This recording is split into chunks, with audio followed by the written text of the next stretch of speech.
Mom hosts this joint family brunch at the Joshi house once a month. On the outside, it looks like a scene from one of those cozy Hallmark movies. Two families who have been best friends for decades. The parents, with their cups of chai and black hair flecked with gray. Their children, dating and working stable jobs that include health insurance.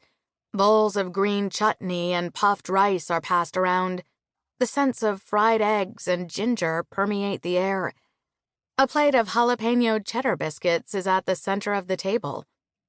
"I'm like Martha Stewart with cumin and chili powder," Mom used to say. Anita Auntie and Mom launch into another conversation, this one about how some random friend's daughter would be the perfect match for the local sari shop owner's son. Karan squeezes Natasha's forearm. "Our moms are out of control." "Seriously, and they both keep each other going," Natasha says.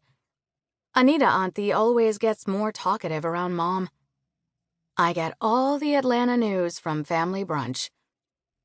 Thank God nobody, not even Karan, knows her news yet.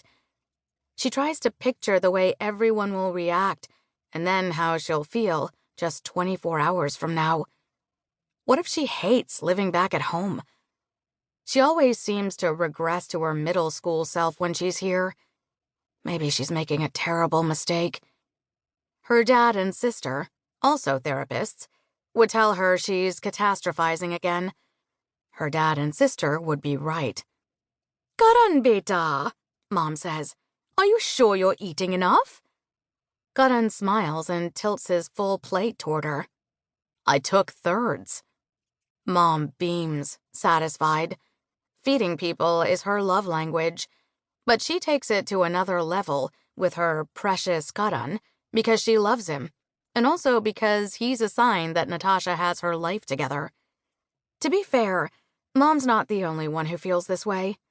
Everyone thinks that just because Natasha is in a long-term relationship, she must have some grand things figured out, when really, people in relationships can be just as messed up as people not in them.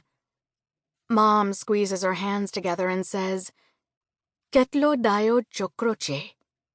"Yes, we all know he is such a good boy," Natasha says. "You're all great kids." Dad smiles.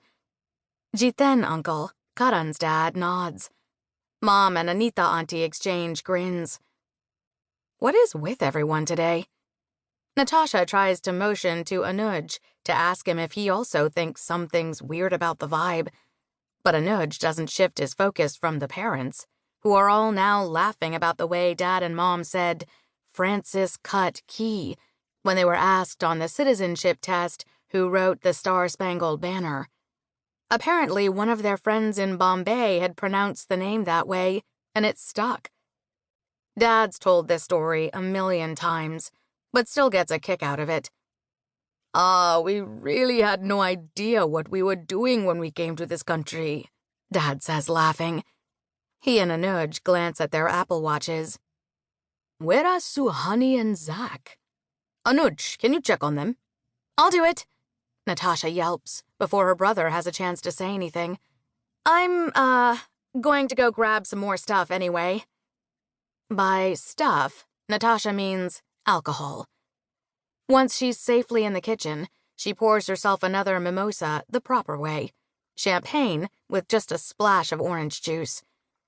She takes a whiff of the fruity drink and wraps her sweaty palm around the cool, smooth glass. At least if everyone's in this great a mood, her news will be received better.